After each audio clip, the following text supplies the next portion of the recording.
Alright, y'all, it's your boy.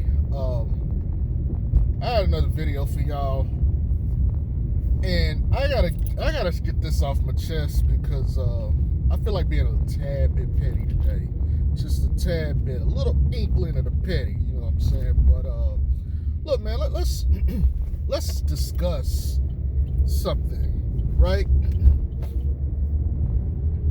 I know a lot of people were having these high expectations that DeRozan was going to be this monster creator in the pick and roll in the half-court offense, and we were going to, see, Lonzo be relegated to less than a role as a point guard. And to a lesser extent, maybe more, there are people that thought that he should have the ball majority of the game. Now, I'm going to reiterate my point before I say what I'm about to say.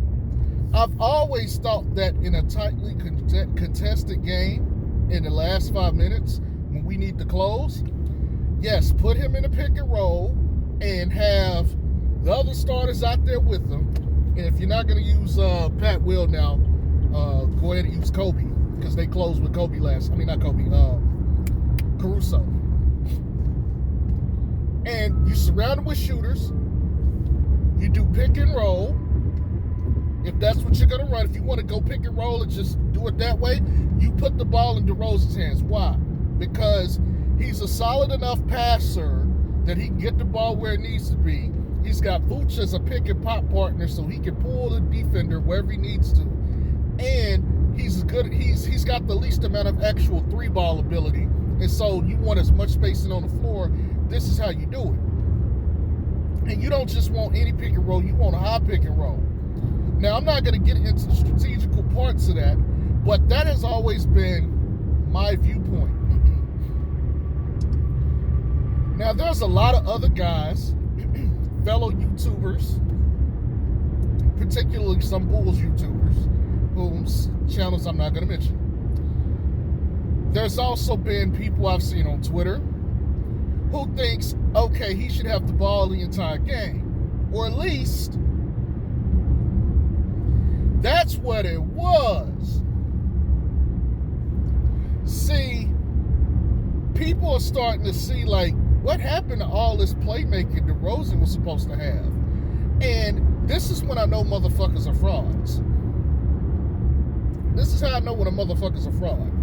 See, we got a point now in the game where it's like people go look at numbers and don't actually watch play. And what I mean by that is you'll go watch a highlight tape of a motherfucker and think that's what they do every play. No. You got to watch the player play. And this is why I made my video. Passing and assist are not the same thing. There's a difference. Okay? Just because you can get assist does not mean your mind is wired naturally to passing, or having the passing gene, or being having the passer skill. Okay? Like, we'll use DeRozan and Lonzo. Lonzo is a far better passer than DeRozan. DeRozan showed with the Spurs and in the Spurs system, he could get you 7 assists a game. Now, here's the problem. The motherfuckers that was on, we need to put the ball in DeRozan's hands, their mindset is, 7 assists means he's a passing guard who can get everybody involved. And they want to go look at stats or try to make creation ability. Look, I get creation. I 100% get creation. I get why it's important. I get why people value it. Well, let me be for real with y'all. When you are looking and assessing players, you can't just look at the numbers. He put up 6.9 assists to be actually accurate. He put up 6.9 assists. Why are we assuming he's a passer because he put up 6.9 assists? And I got a lot of pushback on my passing versus, assist video. And that's okay. That's what I do this for.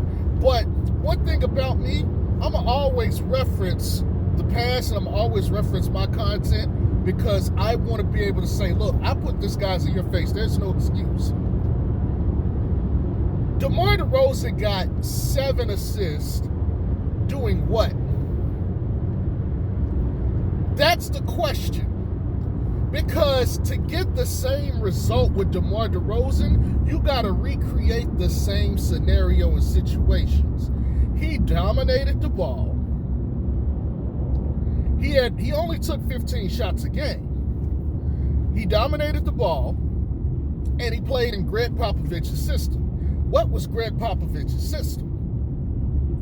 Are they running the same system and putting DeMar DeRozan in the same exact position where he was on the Spurs? The answer is no. You can't expect those kind of assist numbers unless you are going to make him the number one option and make him the point forward and give him the ball the entire game and tell him to do that. And play him like LeBron. That is the only way you're going to get it, and have people cutting every which way and have, shooters surrounding him. They got the shooters. They got the cutters. But are you going to take the ball out of everybody else's hands and say, okay, DeRozan, here you go? No. So he's never going to get assists like that. Now here's the thing, right? So he's not going to get assists. What about the passing? Okay, as you've seen in the 4 preseason games and even last night, he can't pass like people thought the assist would speak for. No, that's not how this works. Meanwhile, Lonzo's passing, see, his assist numbers may not be as high. Actually, I think they are higher. Even in the preseason, I think he had more. Yeah, he did have more assists. So even with that, Lonzo got more assists, but you can still see his same passing stuff in the game. He had the alley-oop pass from half court to Pat Will. His passing skill does not change. Meanwhile, you uproot a player who put up numbers in one system and one way of playing, and you put him in a whole different role, whole different mindset. And sorry, this traffic out here is a bitch. Y'all be like, Jay Strokes can't drive like a motherfucker. But you uproot him from San Antonio with one system, one role. He was the guy, and you put him on a team like the Bulls where he's a cog in the offense and he doesn't have the same role. You're not going to get the same result. Well, shouldn't he get better numbers if he's on a team? No. Again, he would dominate the ball and he would control the offense. The offense ran through him. The offense runs through Vooch and Zach LaVine, really. But mainly Vooch. Everything is predicated off of Vooch's gravity, which it should be, because he can shoot at all 3 levels. And as the big, he forces the opposing team's big to have to move in a certain way. And if they switch and have somebody else like a power forward on them, then you just hunt the mismatch all day with the center with one of your guards. So this is where we're at right now, because people are having to walk back these talking points. These takes ain't lining up with what's going on. Now you be like, well, Jay Strokes, just last night you said it's only one game. True, but I'm not referencing one game. I'm referencing preseason too. Well, it's preseason, teams don't take it serious. Fair enough, but the Bulls took it serious. They sure did. They had to, because they needed to simulate regular play, because they needed to rack the experience up quickly so that they could try to have some semblance of a chemistry in their team before this regular season started.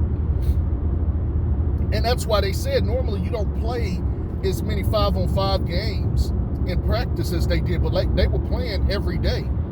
just to get them used to playing with each other. They needed the time and experience. So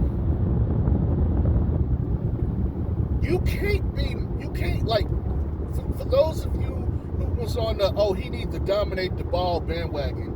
No, he's not that guy.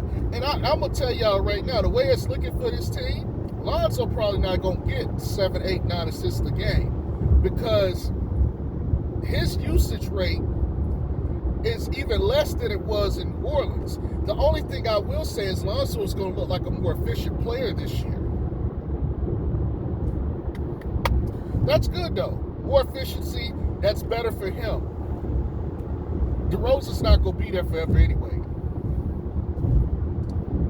And so the more comfortable he get, the better. Now, you would argue, well, he's the fourth option. He's not going to take the, same amount of shots. They can key in on him. Fair enough. I got no issue with that, but he'll be more comfortable. Confidence is the thing.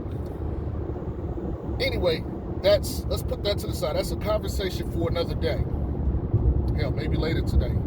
By the way, let me go ahead and insert something I forgot to tell you guys last night. So, tomorrow, I have a football game that I have to do for my school.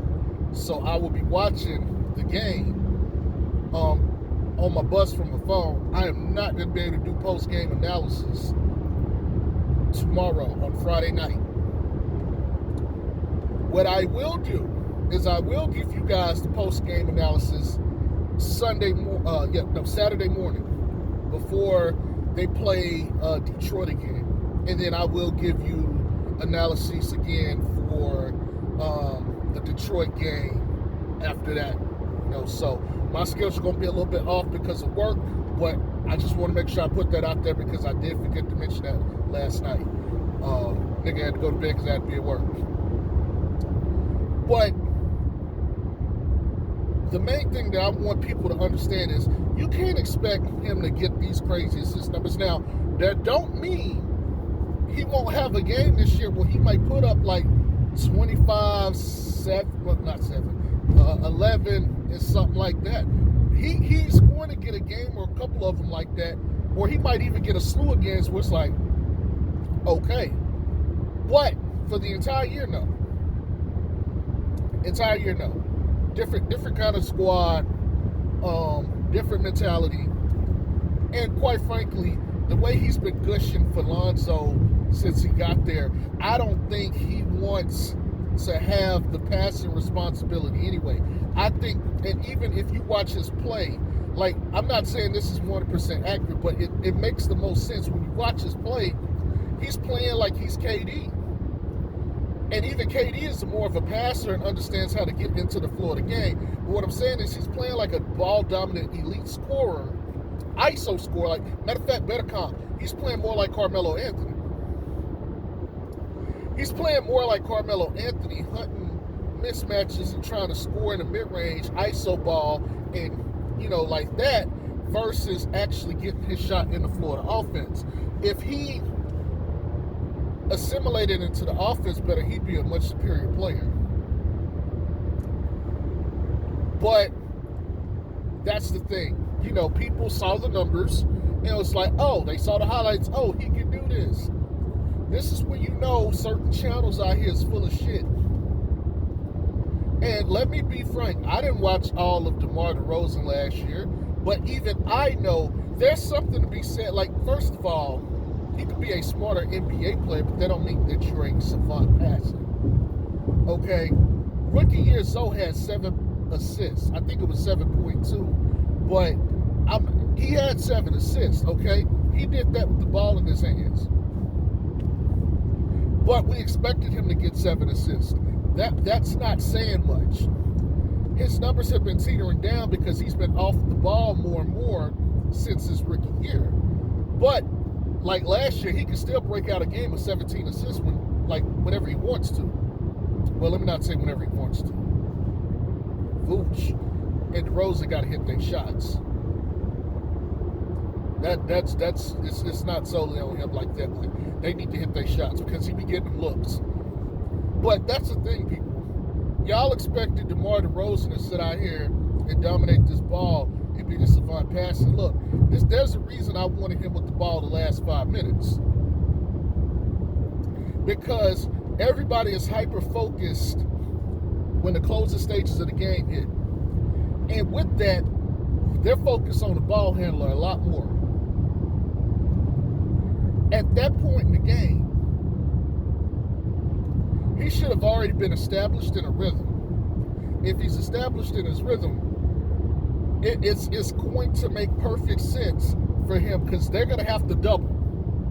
You know, he got a quasi-quiet 17 points last night. Imagine, okay, in a game, we're going to knock some points off here. Let's just say he got 13 points already, and he was shooting pretty good. Let's just say 5 or 10. Pretty good. And he's got to the line a few times. Okay? We're not asking for anything crazy here for this example. Right? He's got, 13 points. But he's just everything he seems to touch because it's like a play has happened. Let's give him 4 or 5 assists already for the game. Okay? So he's got 10 and 5. The precedent is set in the late stages of the game. So when you give him the ball, the threat of him scoring is there. They're going to have to commit a double team because pick and roll, Vooch gets separation, and now it's him with the big. Okay, he can take the big to the rim, and he can shoot over the big. He got the skill to do that. But if they double DeRozan, now he can make his passes to Vooch. And now he's at 6 assists. Now you got to be thinking in your head on the defense, okay, we can't overcommit because DeRozan can get that pass. So we're going to have to leave somebody on Vooch. Next play down, they set it up again. Defense won't commit hard to DeRozan. What do you do? Right to the rim. 15 points, 6 assists, right? It's stacking. Okay, now the question is, how do we stop this? We're gonna have to, what are we gonna do? We just gonna, okay, so we gonna both go under. Both go under the pick and roll. They stop him from getting penetration. Vooch pop. Pass to Vooch. 15 and 7 assists, right? 3 plays straight down, different looks every time, all set up because of everything that happened, and you ain't even have to use the other guys. So okay, now we gotta get someone else involved here to help us out on defense. So now they gonna sneak off of Pat Will. Okay, same situation. They gonna commit. Pat Will's guys gonna jump off. So what does DeRozan do? Oh, I just kick it over. 15 points, 8 assists. Okay, now we're working. So now the defense they're gonna probably call a timeout, and you're closing the game. Why? Because you're putting all the pressure on the defense now. Again, look at how he started this off. He had 13 points up until the fourth quarter. At any time, he can use his weapons. He's got plenty of space. That's how you use him. You use his gravity that's built up throughout the game, but you got to get him easy shots. You don't put the ball in his hands the entire game because it slows down the offense. You're supposed to be playing fast, correct? And when he's not scoring, he's already not a good defender. So you need him to get as many easy baskets as possible, correct? So if we get him easy baskets, look, you might, and the reason I gave you the numbers is because, look, 13 points ain't a whole lot of points, right? It's really not. So giving him 13 points is realistic. We're not saying he had like 20 or 19 points or something like that. We gave him something simple. 13 points. We could have easily have done this with like 10 or 11 points. And the effect is still there. So this I'm saying all this to you guys because we got it. Not really you guys, but to some degree you guys. We're really trying to get this information out to these people that really thought DeRozan was going to come in and be some badass point forward. That ain't his game, man. during this game, and you don't want him doing that. You want to maximize what he can do in the late game. Use Lonzo, Vooch, and Zach, because I knew I forgot one. Use those three in the first couple of quarters. First of all, get Zach going. If you can't get Zach going and you can get Vooch going, great, because here's the thing. You always want to get Vooch in the game. Get Vooch in the game early is going to save you late in games because he's going to be involved in almost every action, pick and roll or whatever. In the minute that the guys see, let me explain something to you. It don't matter who the player is in the league. If there's an open run to the rim, the defense is going to close out because they don't want to give up the easy basket. A two is mentally considered the easiest basket because it's the most efficient. Lonzo could be 0-10 finishing at the rim for the night. It could be the last play of the game. Are they going to give him an open run to the rim? Absolutely not. They're going to collapse on him. And that's why you need Vooch going early because you need him to be able to hit all his shots and be in rhythm. The minute they collapse, kick out pass. It don't matter if it's DeRozan, Zach, Pat Will, Caruso, Zoe, anybody off the bench. If they attack the rim and they collapse the defense and that big from Vooch has to leak off, easy points. So he should be getting his shot attempts. He needs those shot attempts. But you need him especially because if DeRozan don't have it, you still need the threat of Vooch to pull defenders away so he can at least get to the rim and try to dunk it. And if he can draw a foul, he can go to the free throw line and he can knock down free throws. To me, there's always a way to get a player involved and get him to contribute to the game offensively. You just got to play this shit out right. DeRozan taking way too many shots for my liking in the first three quarters. But at the same time, and this is the problem I have with the contract. Even though the contract is not bad, you can't put, it's $28 million a year, man. He's the highest paid player on the team. It's him, Vooch, Zoe, Zach. After this year, it will be Zach, DeRozan, Vooch, and Zoe. And we'll see what they do about an extension with Vucevic. What I need you guys to understand is this, though, man. Look, DeRozan ain't that dude that y'all think he is in the pick and roll and half-court offense as far as racking up assists. Okay? Run some simple action for him. Run some pin downs, some curls. Make sure he's out there with floor spacers. Don't put that man out there with the bench mob, and the bench mob don't have any shooters. Okay? In my opinion, if you're going to run him with the bench, you need Nikola Vucevic and Caruso at a minimum out there. That's 2 40% shooters. You need them out there for floor space, and Caruso gives you the ball handling you need. And then you put in the other two people as you see fit or as needed, be it Troy Brown or Javonte Green or whoever. And play ball. You fucking play ball. And then you let Zach and Zoe come in, and Zoe can elevate the profile of everybody else out there, and he's got a weapon in Zach. And they can do what they got to do. That's the name of the game. That's the name of the game that Billy Donovan needs to play. But, look, man, that's all I really want to say.